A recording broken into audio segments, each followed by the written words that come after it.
Suddenly, a loud voice echoed at the entrance. Then, a dignified elderly man strolled in, accompanied by a group of impressive people. These people were in their 50s and wore long robes. While their presence was not strong, their unwavering and profound demeanor demanded respect. They were none other than the Stoneray Order leader, Lyndon, and his council of elders and disciples. Strange, why is the Stoneray Order here today? They normally stay out of worldly affairs and disputes. What's going on today? All their elders have been sent. Even their leader, Dr. Watkins, who's always been reclusive, has come. I have a bad feeling that something big is going to happen today. The appearance of the Stoneray Order made everyone restless. The Stoneray Order held a significant position in Balerno. Whenever someone became seriously ill, they turned to the Stoneray Order for help. Although seemingly powerless, their extensive connections made them just as influential as the Tremendous Three. However, since the Stoneray Order had always remained neutral, their sudden involvement aroused suspicion. Mr. Reese, today I led my people to Zephyr Lodge to celebrate your birthday. I didn't expect to find you here. I hope I didn't miss anything, Lyndon said with a smile as he approached. You're right on time. Dustin nodded. Dr. Watkins, what's your plan? Are you going to support Dustin and oppose the Grant family? Kate asked icily. If it was just the Kirene gang, the Grant family could easily deal with them, but if the Stoneray Order was involved, it could get complicated. After all, the Stoneray Order's influence was immense. Openly opposing them would only bring harsh criticism. Dustin is one of the elders of our Stoneray Order. If he's in danger, we cannot stand idly by, Lyndon calmly explained. He's one of the elders of the Stoneray Order. Kate raised an eyebrow. She hadn't expected Dustin to have such a background. That explained his audacity.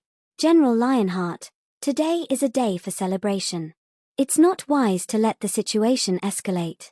Release Ms. Harmon. Wouldn't it be better if we avoided making enemies? Lyndon advised in a meaningful tone. Dr. Watkins, you have no right to meddle in my affairs, Tyler replied indifferently. He continued, Dustin killed my brother and openly challenged the Grant family's honor. I've already said that he'll pay for it today, and no one can save him, not even you. He didn't hold the Stoneray Order in high regard. General Lionheart, don't overdo it, or you might regret it, Lyndon cryptically warned. Regret? Does your Stoneray Order have that kind of power? Tyler snorted coldly. Before I lose my patience, leave. Don't blame me for being ruthless. Tyler Grant, you have quite the high-handed attitude. Let's see how you handle it without showing mercy. Suddenly, a commanding voice sounded at the door. A distinguished middle-aged man then entered, accompanied by an imposing group. This man was none other than George Zenos, the Viceroy of the Southern Province. Oh, my goodness. Is that Lord Zenos? What is he doing here? Look at his entourage. It doesn't seem like they're here for the engagement party. Exactly. Who brings that many guards to a banquet? It's pretty clear that trouble's brewing. George's arrival immediately caused a stir. Even the members of the Grant family couldn't hide their uneasiness.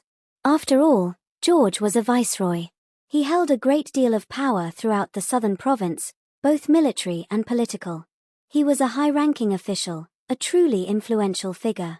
In the presence of such an important person, even Tyler, a powerful general, had to exercise restraint. Dustin, are you all right? George asked as he came in. I'm fine, thank you, Lord Zenos, Dustin replied politely. That's good. George smiled. Then, he turned to Tyler. His expression suddenly turned stern. Tyler, you have abused your authority as a third-ranking official.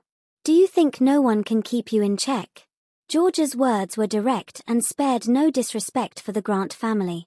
Lord Zenos, you've got this wrong. It was Dustin who caused trouble, and we were just defending ourselves, Kate quickly interjected. That's right. It was Dustin who killed our family member. We need justice, the Grant family members chimed in. Shut up, all of you. George stared sternly at them. Don't think I'm unaware of what's been happening here. The Grant family kidnapped Natasha and murdered Hector. Your actions are barbaric. His words instantly silenced the Grant family members. It was clear that they had no moral ground on which to stand. Lord Zenos, I have no problem with you. Why do you stand against me like this? Tyler's face turned cold, his gaze hostile. The last time he came to the Harmon residence, George had interfered and thwarted Tyler's plans. He hadn't expected George to show up and interfere again. It was just too much. As a Dragonmarsh general, it is your duty to uphold the law and see that justice is done. But look at your behavior. How is it different from a gangster? George spoke emphatically.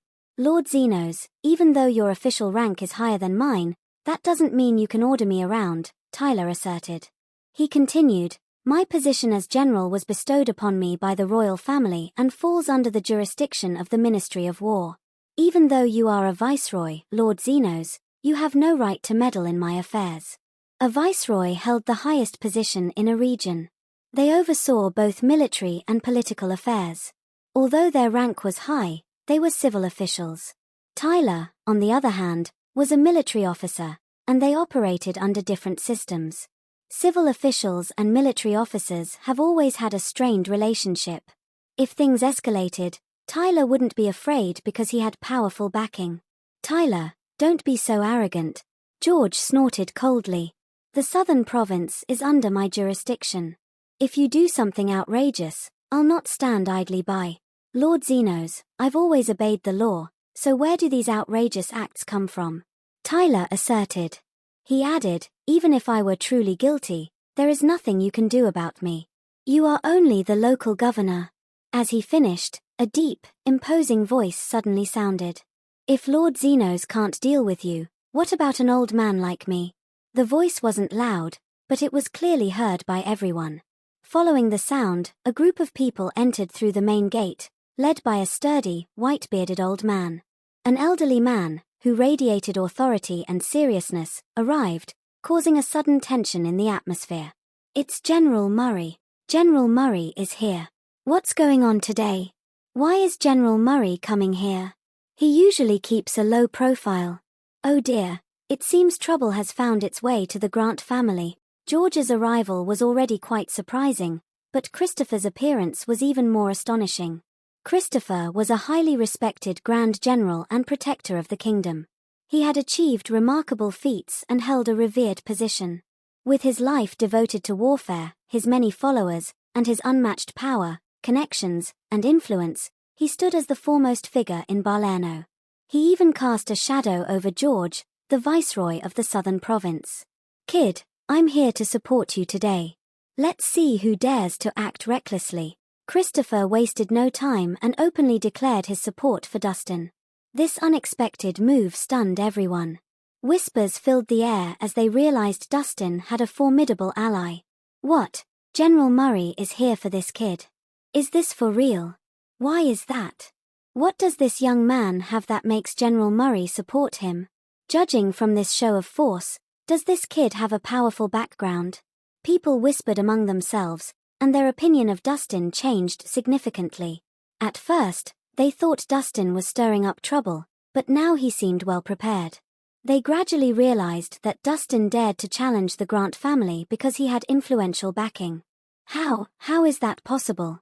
Kate was bewildered and could hardly believe it. She had underestimated Dustin, thinking he was just merely a martial artist with little influence. But now, she realized her mistake. Dustin had not only martial skills but also excellent connections. After all, the Viceroy and the Grand General had come to support him. Although it was difficult to admit, Dustin was indeed qualified to challenge Tyler. Wow, who is this kid? The Harmon family members were shocked and felt helpless. Since Natasha was held hostage and Hector was killed, they were deeply entangled in this situation. Plus, Dustin's close relationship with Natasha indicated that he wouldn't let things slide. In the past, Trent could rely on the Grant family's power to eliminate potential threats.